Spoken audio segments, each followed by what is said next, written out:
నమస్తే, నేను మీ మాధవీలత. సో ఈ 31st నైట్ ఏదైతే తాడిపత్రిలో జేసీ పార్క్ దగ్గర, ఇది పెన్నా నది ఒడ్డున ఉంటుందన్నమాట. సో అది వెరీ వెరీ సెన్సిటివ్ ఏరియా. అక్కడ ఏంటంటే కొంచెం పనికిమాలినటువంటి వ్యక్తులు ఏదైతే గాంజా చాలా ఎక్కువగా తీసుకునేటటువంటి ప్రదేశము.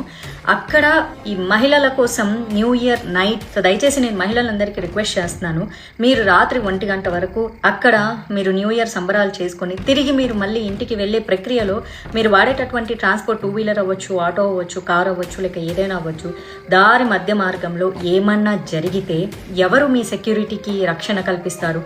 ఏం జరుగుతుంది అక్కడ? సో కాబట్టి ఈ మహిళల సేఫ్టీ అనేది చాలా చాలా ఇంపార్టెంట్. ఏదన్నా ఒక మంచి సమాజంలోనో, ఒక కమ్యూనిటీ హాల్లోనో, బాగా సెక్యూర్డ్ ఏరియాలోనో న్యూ ఇయర్ సెలబ్రేషన్స్ చేసుకుంటే నేను తప్పుపట్టేదాన్ని కాదు.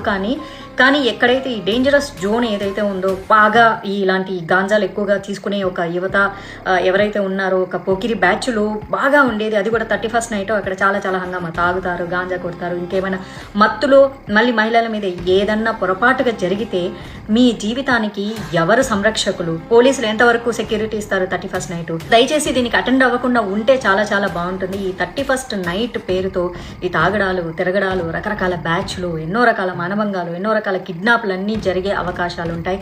దయచేసి మహిళలందరూ సేఫ్టీగా ఉండండి. ఆ తాడిపత్రులు ఎవరైతే జేసీ పార్క్ వెళ్ళాలనుకుంటున్నారో అమ్మ, మీరు దయచేసి ఇంట్లో కూర్చొని మీ ఫ్రెండ్స్తో ఏదో సరదాగా న్యూ ఇయర్ సంబరాలు చేసుకోండి. మీరు వెళ్ళొద్దు. నేనైతే దీన్ని ఖచ్చితంగా వ్యతిరేకిస్తున్నాను. ప్రత్యేకంగా లేడీస్కి మంచి ఫుడ్ ఉంది, ఫ్రీ ఫుడ్ ఉంది, ఎంజాయ్ చేద్దాము, మంచి మ్యూజిక్ ఉంది, డీజే ఉంది, పీకి పెట్టేది ఏం లేదు అక్కడ, ఓకేనా? ఆ మ్యూజిక్ నైట్ ఎంజాయ్ చేయకపోతే 31st నైట్ 2024 పోయి 2025లో మీకు కొత్తగా వచ్చేదేం లేదు. పాత సంవత్సరం వెళ్ళిపోవడం వల్ల మీ బాధలు, కష్టాలు ఏం పోయేది లేదు. మీరు ఏదైనా చేసుకోవాలంటే సరదాగా మీ ఫ్రెండ్స్ ఇళ్లలోనో, మీ ఇళ్లలోనో, మీ కమ్యూనిటీలోనో సేఫ్గా ఉండేటట్టు చేసుకోండి.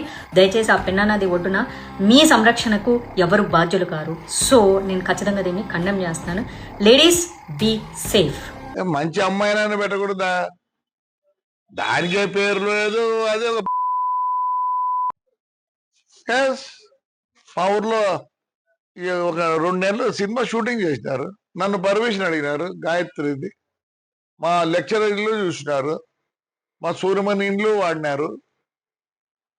మంచిదన్న పెట్టండి. ఆడవాళ్ళకి ఎంత జిగుత్సాకరంగా ఉందంటే, మీరు పెట్టిన ఆ లేడీ చూసినారు కదా, ఉత్తబిత్తల రోజా పువ్వులు వేసుకుంది, ఫోటో పెట్టినారు కదా మా వాళ్ళు కూడా. అంటే మీరు ఎంత అవమానిస్తున్నారు ఒక లేడీని ఎంత అవమానిస్తున్నారు? సిగ్గుందా మీకు? సిగ్గుందా? ఇంకొక ఆయన వచ్చిండు, తెలుగుదేశం ఉండే, మళ్ళీ ఇట్టపోయి ఆడో ఉంది.